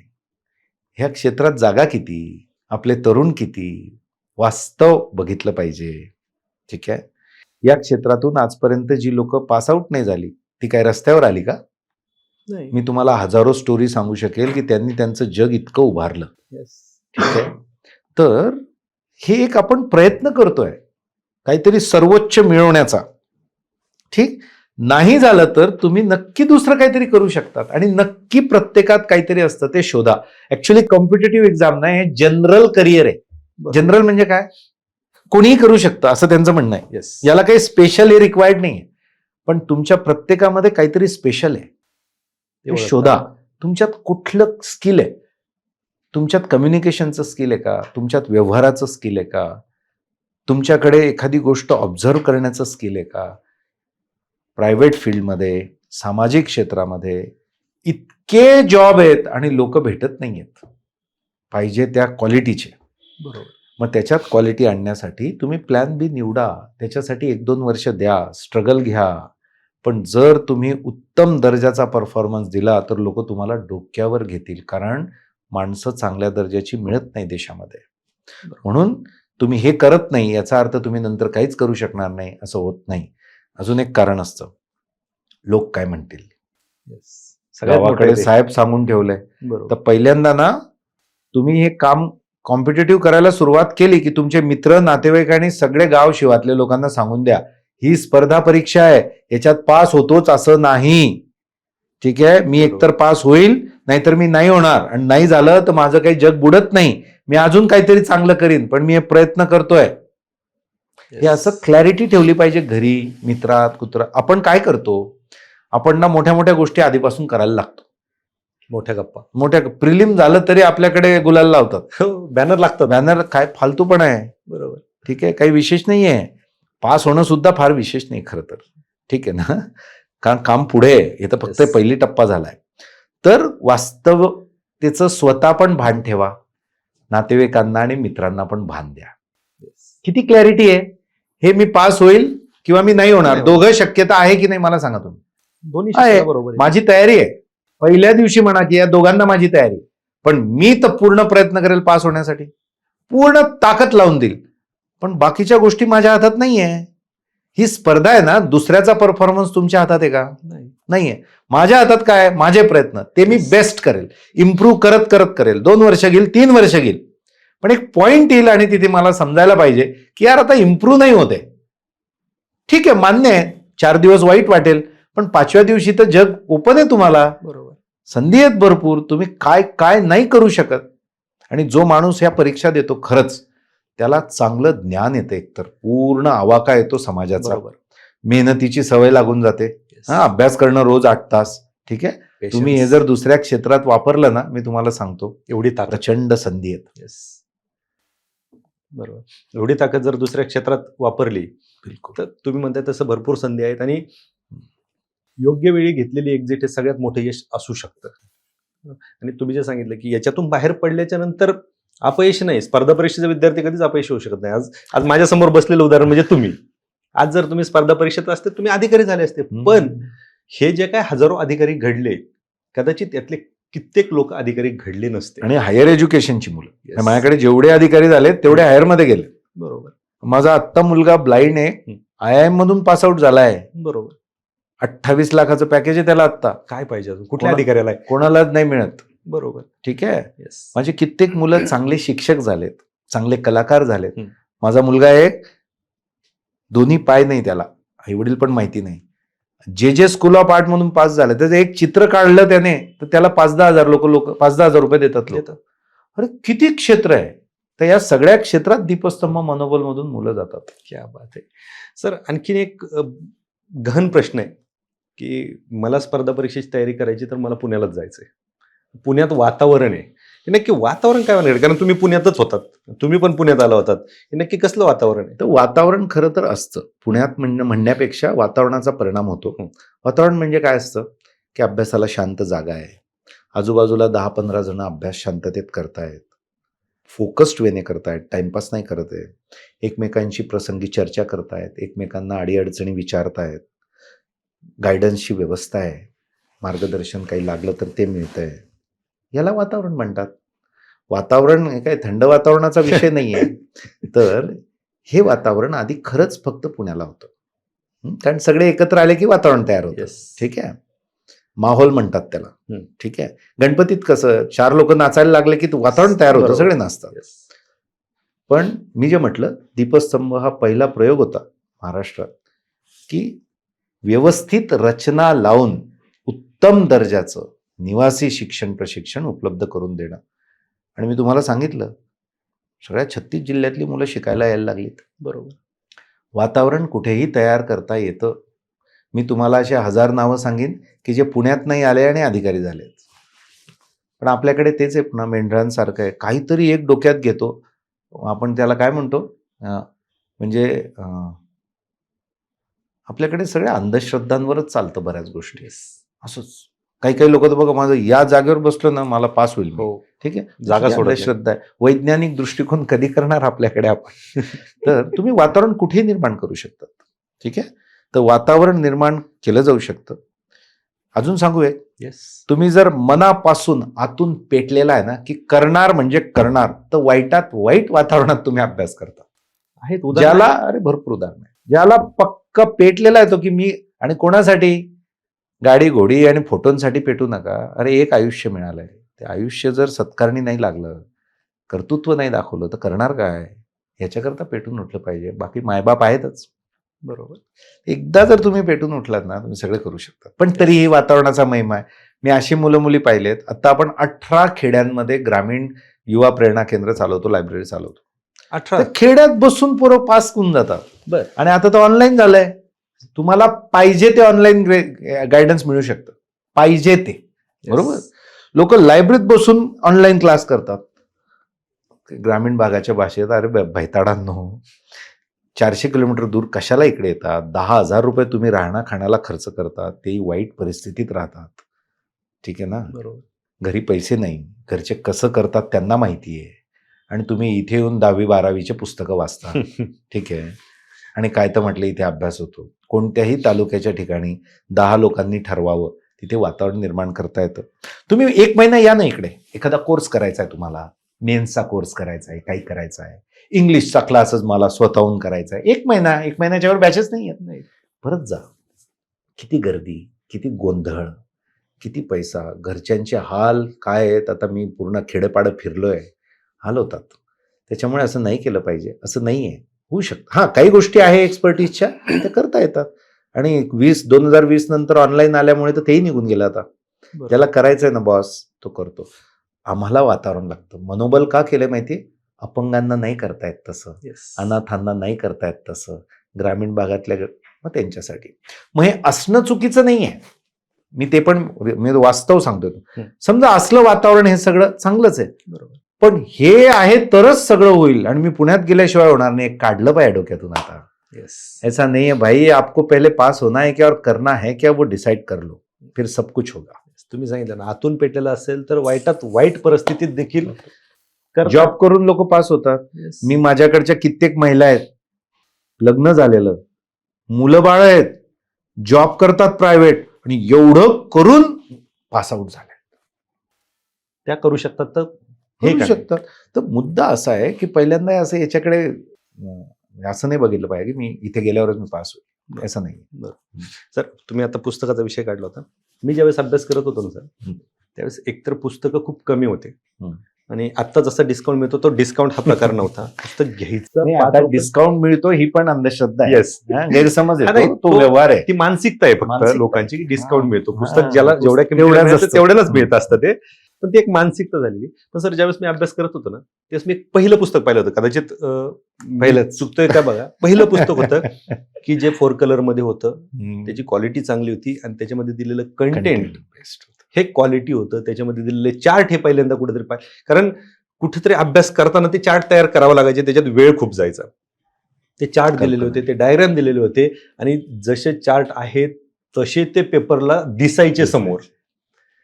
हे जे क्वालिटी पुस्तक आलं इकॉनॉमिक्सचं, त्याच्यानंतर जॉग्राफी आलं, नंतर वेगवेगळे बुक्स आले, आणि ते कलरमध्ये आले, ते वाचताना फ्रेश वाटायच्या सगळ्या गोष्टी होत्या. ते काय नक्की कशी कन्सेप्ट सुचली तुम्हाला? काय होतं, मुळात मी या क्षेत्रातच याकरता आलो की खेड्यापाड्यातल्या आणि मुलांना मिळालं पाहिजे क्वालिटी गायडन्स. सगळ्यांनाच कोर्स करता येत नाही. बरोबर. मग मला लक्षात आलं की पुस्तकं चांगली जर दिलीत ना, तर बऱ्याचशा घरी बसून अभ्यास होऊ शकतो. बरोबर. आणि चांगली म्हणजे काय, आम्ही त्या पुस्तकातनं मेमरी टेक्निक्स वापरले. त्याच्यातले कलर, त्याच्यातले आकार, त्याची भाषा, एक्सप्लेनेशन, हे असं आहे की तुम्ही वाचता वाचता तुम्हाला जाणवेल की तुम्ही वर्गच करतायत अटेंड. तर किरण आहे, डॉक्टर किरण देसले, तो आपल्याकडे फॅकल्टी होता. काहीतरी करायचं सर मला तुमच्याबरोबर. मग मी त्यांना विषय दिला, म्हटलं इकॉनॉमिक्स घ्या, कारण तो कोणी नव्हतं शिकवायला. म्हटलं ठीक आहे, इकॉनॉमिक्स करतो. ठीक आहे. तर तो शिकवायला लागला, खूप छान शिकवायचा. मग त्याचे जे प्रेझेंटेशन असायचे ते मी बघितले आणि लक्षात आलं एकदा त्याच्याबरोबर बोलता बोलता, म्हटलं याचं आपण पुस्तक केलं पाहिजे. मग पुस्तक करण्यासाठी त्याच्यात काय बदल केले पाहिजे, ते कसे मुलांना स्टडी टेक्निक्स म्हणून कामात येतील, कसं क्वालिटीचं करायचं, असं आम्ही चर्चा केली छान. आणि त्याच्यातून पहिल्यांदा पुस्तक आलं. दीपस्तंभचे 5 व्हॅल्यूज आहेत ज्याच्यावर आम्ही काम करतो. त्याच्यातली एक जे मूल्य आहे ते आहे गुणवत्ता. गुणवत्ता सोडून काहीच करायचं नाही. एक्सलन्स पाहिजे प्रत्येक कामात. म्हणून पुस्तक काढायचं तर एक्सलंट काढायचं. ते तू जेवढे फीचर्स सांगितले तेवढे, कुठेच कमतरता नाही. आणि महाराष्ट्रात पहिल्यांदा असं झालं की या ताकदीचं पुस्तक आलं. काय झालं, आता 15 वर्ष झालेत तेच पुस्तक आहे. मग त्याच्यानंतर जॉग्रफी, सायन्स, समाज सुधारक असे सगळे कलरमध्ये आले. आताही काही प्रकाशनांनी काढलेत, मागचे 4-5 वर्षात काढले. पहिले 10 वर्ष तर कोणीच नाही काढलं. बरोबर. एकच प्रकाशन होतं आपलं. उद्देश हाच होता. त्याच्यातही व्यवसाय नव्हता उद्देश, पण तो आता व्यवसाय, त्याच्यामुळे तो तसा करायला लागतो. माझा एक भाऊ आहे नात्यातला, तो करतो. पण एक्सलंट गेलं पाहिजे. त्या पुस्तकाने किती लोक मला भेटतात, ते म्हणतात तुमचे 4ही पुस्तकं वाचले, आम्ही घरी बसून पास झालो. तर हाच उद्देश त्याच्या मागे होता. आणि क्वालिटीचं परंपरा झाली पाहिजे, वातावरण तयार झालं पाहिजे. तुम्ही बघा गव्हर्नमेंटच्या ऑफिसमध्ये गेल्यावर बऱ्याच वेळा कसं वाटतं, भकास वाटतं. गव्हर्नमेंट सोडा, तुम्ही समाजात कित्येक ठिकाणी जातात, परिसरात. आपल्या देशालाच याची गरज आहे फार. हे सगळे सिंगापूर जाऊन आले की म्हणतात काय भारी आहे. काय भारी नाही, त्यांनी ते गुणवत्तेचा तो हे टिकवलेला आहे. आपल्याला ते करता नाही आलं. आपण निर्माण पण करत नाही, टिकवत पण नाही, मेंटेन पण करत नाही. तर ते करण्यात, तुम्ही आता दीपस्तंभ मनोबलला जर आलात कधी, तुम्हाला असं वाटेल की तुम्ही अमेरिकेतल्या एखाद्या विद्यापीठात आलेला आहात. क्या बात आहे. सामाजिक काम करणं म्हणजे रडत खडत असं काहीतरी असलं नाहीये. गुणवत्ता असते. त्या पद्धतीने विचार पण माणूस केला करतो. पाहिजे. विद्यार्थी त्या ठिकाणी राहतात. मी मनोबलला, दीपस्तंभला मला वाटतं 2019ला भेट दिलेली. त्याच्यानंतर काय माझं येणं अच्छा, नवीन प्रकल्प बघितला नाही. लवकरच 3 एकरमध्ये 20 कोटी रुपये लोकसहभाग बनवून जगातला पहिला inclusive accessible model of education सुरू केलंय. आणि भारताच्या शिक्षण मंत्र्यांनी, युट्यूबवर त्यांचं लेक्चर आहे धर्मेंद्र प्रधानांचं, त्यांनी सांगितलंय की जगात हा असा मॉडेल आहे आणि आम्ही भारत म्हणून तुमचे आभार मानतो. क्या बात आहे. की तुम्ही ही हिंमत दाखवली.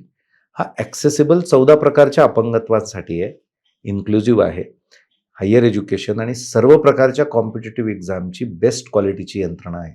ग्रेट. खरंच पण एवढं सोपं होतं एवढं उभा करणं. एक वाक्य फार छान, संघर्ष जितना गहरा होगा जीत उतनी शानदार होगी. तुम्ही एखादं स्वप्न बघितलं, एखादं ध्येय ठरवलं आणि तुम्ही मार्गावरून जायला सुरुवात केली. जर तुम्हाला त्याच्यावर काहीच अडचणी येत नाहीयेत तर थांबा, कारण याचा अर्थ असा आहे की तुमचा मार्ग चुकलाय. आणि जर तुम्ही त्या मार्गावर जातायत आणि प्रचंड अडचणी येत आहेत तर you are on right track. कारण अडचणी हे पुन्हा वास्तव आहे. अडचणींकडे वास्तव म्हणून बघायला पाहिजे. तो आयुष्याचा अविभाज्य घटक आहे. जसं चांगलं आहे तसं वाईट आहे. जसं खूप स्मूथ रस्ता आहे तसाच पुढे खडकांचा रस्ता येणार आहे. जीवनच तसं आहे. असं मानलं ना, मग तुम्हाला अडचणी, अडथळे आणि अपयश हे त्रासदायक नाही वाटत. अडचणी, अडथळे आणि अपयश हे ओलांडण्यासाठी असतात. हे तुम्हाला मजबूत करण्यासाठी येतात. तुम्ही जेवढ्या अडचणींवर मात करत पुढे जाल तेवढे तुम्ही मजबूत होत पुढे जातात. म्हणून तर स्पर्धा परीक्षेत प्रिलिम, मेन्स, इंटरव्ह्यू आहे. ते प्रत्येक याच्यातून तुम्हाला परखतात तुम्ही प्री मेन्स फेल होतात, पुन्हा मागे जातात, पुन्हा पेशन्स शिकतात, पुन्हा जिद्दीने लागतात, पुन्हा तुम्ही इंटरव्ह्यू देतात, एका मार्काने जातात, मग तुम्ही वास्तवतेचं भान ठेवून स्वतःला घडवून पुढे जायला शिकतात, सगळं तुम्ही सामोरं जाऊ शकतात आणि मग तुम्ही अधिकारी होतात. मग तुम्ही काम करू शकतात, नाही तर पळून याल तुम्ही पहिल्या दिवशी तिथून. बरोबर. म्हणून अडथळे, अडचणी, अपयश, चॅलेंजेस येणारच आहेत हे मानून चाललं की धक्का नाही बसत. तुम्ही 1 किलो वजन उचललं रोज व्यायामात, इकडे काहीच नाही होणार ना. बरोबर. तुम्ही 8 किलो उचललं तर काय होईल? तुमचे मसल्स मजबूत होतात. तसे तुम्ही जेवढ्या अडचणी सामोरं जाल आयुष्यात, तेवढे तुमच्या मनाचे मसल्स मजबूत होतात, तुमचं मनोबल वाढतं.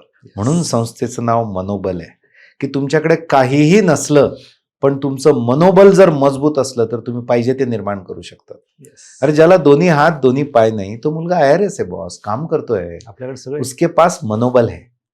तर आपल्यातलं मनोबल जे आहे ना ते ओळखून ते अधिकाधिक मजबूत करायला पाहिजे. खरं तर हे मनोबलच तुम्हाला ध्येयाकडे घेऊन जातंय आणि अर्थात ते ओळखता आलं पाहिजेत. आज सर आपण वास्तव कट्ट्यावरती बोलतोय. मी तुमचं काम पूर्वीपासून पाहतोय, पहिल्यापासून पाहतोय. वास्तव कट्ट्याची दिशा चालली योग्य वाटते? वास्तवतेवर आधारित आहे तुमची दिशा. कारण मी तुम्हाला पण ओळखतो 7-8 वर्ष. तुम्ही स्वतः विद्यार्थी होतात, सगळ्या अडीअडचणी तुम्ही बघितल्या मुलांच्या, त्या सोडवण्यातून तुमचं हे सगळी चळवळ सुरू झाली. मी याला कट्टा आत्ता याचं नाव झालं, पण ही चळवळ एक मुलांच्या अडीअडचणी समजून घेणं, ॲडव्होकसीचं काम तुम्ही चांगलं करतात, मुलांचे प्रश्न मांडतात. एकाच वेळेस मात्र तुम्ही मुलांना मजबूत, म्हणून तर हे प्रश्न तुम्ही मला विचारले आणि केले पाहिजे. हे पहा, खरा मित्र कोण असतो माहिती आहे का? जो बरोबरला बरोबर म्हणेल आणि चूकला चूक म्हणेल. समाजात असं असतं की लोकांना जे चालतं ना ते करत राहायचं म्हणजे आपण प्रसिद्ध होत राहतो. तसं नाही आहे. आपल्याला मुलांना हे पण सांगता आलं पाहिजे तुमचं चूक आहे, त्यांचं बरोबर आहे. वय वाढून मिळणार नाही. ठीक आहे. मग मुलं कदाचित तुमच्या नावाने हे पण करतील, करू द्या, पण आपण सत्याची बाजू घेतली पाहिजे. जे खरं आहे ते खरं आहे, जे त्यांच्यासाठी योग्य आहे ते योग्य आहे. त्यामुळे वास्तव कट्टा अप्रतिम काम करतं. तुम्ही हे मात्र अधिक क्वालिटीने आणि प्रोफेशनली केलं पाहिजे. कमर्शियल आणि प्रोफेशनलमध्ये फरक आहे. प्रोफेशनल म्हणजे सिस्टमॅटिक वेने, जे आता तुम्ही करायला सुरुवात केली. आज मी स्टुडिओ, मला खूप चांगलं वाटलं हे सगळं बघून. तर याच पद्धतीने काम झालं पाहिजे असं मला वाटतं. मुलांना तुम्ही, मला माहिती आहे कोरोना काळातही तुम्ही जेवणसुद्धा पुरवलंय मुलांना. मुलांच्या अडीअडचणीत तुम्ही उभे राहतात आणि मनापासून हे केलं ना तर बरोबर आपण त्याच्यात पुढे जातो. आज तुम्हाला 3-4 लाख लोक ऐकतात, तो याच्याकरता ऐकतात, मन साफ आहे इसलिए. तर थँक्यू. खरं तर आजच्या या पॉडकास्टमधून विद्यार्थ्यांना दीपस्तंभ काय आहे, मनोबल काय आहे हे तर समजलं आणि ते भरपूर लोकांना माहिती आहे. पण त्यानंतरचे जे काही सल्ले तुम्ही दिले ते खूप महत्त्वाचे ठरतील. आजच्या पॉडकास्टच्या शेवटी स्पर्धा परीक्षेच्या विद्यार्थ्यांना जे अजूनही 8-10 वर्षापासून अभ्यास करतात ते आणि जे नवीन येणारे विद्यार्थी आहेत त्यांना काय सल्ला द्याल शेवटी? नाही, 8-10 वर्षांवाल्यांनी तर आत्ता पुढच्या महिन्यात दुसऱ्या क्षेत्रात गेलं पाहिजे. खूप छान काम असतं बाहेर, स्वतःला प्रूव्ह करावं लागतं. मला असं वाटतं ना, मुलं याला घाबरतात. प्रायव्हेट फील्डमध्ये ना तुम्हाला प्रूव्ह करावं लागतं बॉस. बरोबर है ना? पण हे चांगलं आहे ना. तुम्ही प्रूव्ह करतात म्हणजे काय करतात? तुम्ही स्वतःचा शोध घेतात, तुम्ही स्वतःच्या क्षमता वापरतात. ते चांगलं वाटतं. उलट केलं पाहिजे. हे 7-8 वर्ष करण्याचं काम नाही. आता एक ही तो जिंदगी मिली है ना, और जिंदगी बहुत छोटी होती है, पता नहीं होता है कितनी होती है. त्याच्यात आपण असं नाही करायला पाहिजे. दुसरं, जे आता अटेम्प्ट घेतायत ना, तुम्ही फेल झाल्यावर काय केलं पाहिजे? तुम्ही क्वालिफाय नाही झालात ना, वाईट वाटतं वगैरे, ठीक आहे. स्वयंमूल्यमापन फार महत्वाचं आहे. का अपयश आलं, त्या अपयशाच्या कारणांची बारकाईने मीमांसा पाहिजे. तुम्हाला आजारपण आलं, 2दा गोळ्या घेऊ नये, 8 दिवसात ताप उतरला नाही तर डॉक्टर काय सांगतो? ब्लड टेस्ट कर. ब्लडचा रिपोर्ट जसा येतो तसा तुमच्या परफॉर्मन्सचा रिपोर्ट तयार करता आला पाहिजे तुम्हाला. तो असे 12 पॅटर्न देतो ब्लडच्या रिपोर्टमध्ये. WBC, फलाना ढिमका, याच्यातलं प्रमाण, हिमोग्लोबिन सगळं देतो एका बाजूला. मग त्याचं आयडियल प्रमाण किती ते देतो. म्हणजे काय आपल्या भाषेत? Cut off. ठीक आहे. मग त्याच्यात तुम्ही कुठे ते देतो. बरोबर. मग डॉक्टर म्हणतो अरे या 2 बाबतीत प्रॉब्लेम आहे रे बाबा, तुला ही औषधी घ्यावी लागेल. मग डॉक्टर औषधी बदलवते. आपले पोट्टे औषधीच बदलत नाही. मागच्या तेच. वर्षी केला तोच अभ्यास पुन्हा तेच पुस्तकं रंगवायला चालतात आणि त्याच पद्धतीने करतात. तुम्ही त्याच पद्धतीने त्याच प्रकारे जर अभ्यास केला तर रिझल्ट काय येईल? तोच. जो मागच्या वर्षी आला तो. म्हणून आधी तुमचं मूल्यमापन नीट करा. डायग्नोसिस करा आधी की प्रॉब्लेम काय. डायग्नोसिस झालं व्यवस्थित, मग उपाय काय, मग डॉक्टर नीट शोधा. ठीक आहे, डॉक्टर नीट शोधा, त्याच्यावर तो जो सांगेल ते तुम्ही इम्प्लिमेंट नीट करा. तुम्हाला डॉक्टरने गोळ्या दिल्या, तुम्ही नीट घेतल्या नाही, कसे बरे व्हाल? नाहीच. मग स्वतः ते फॉलो करा, वेड्यासारखं फॉलो करा. अगदी या 3 गोष्टी नीट केल्या ना 2-3 वर्षात पास व्हायला पाहिजे परीक्षा. अगदी बरोबर. ठीक आहे. अर्थात हे जे उदाहरण आहे ना सर, हे खरंच ते तंतोतंत लागू होतंय. आणि हे जर विद्यार्थ्यांनी उदाहरण ऐकलं तर नक्कीच ते स्वतःमध्ये बदल करायला मागे पुढे. आणि हे प्रोफेशनली करा. आपण ना काय करतो असं, आपण नियोजन पण तसं करतो यार. आपण 4 दिवस आता इकॉनॉमिक्स करेल मी, 5 दिवस मी गणित करेल. अरे तुम्ही कसं? प्रोफेशनल कॉम्पिटेटिव्ह एक्झाम देताय, तुम्ही ग्रॅज्युएशन करताय का?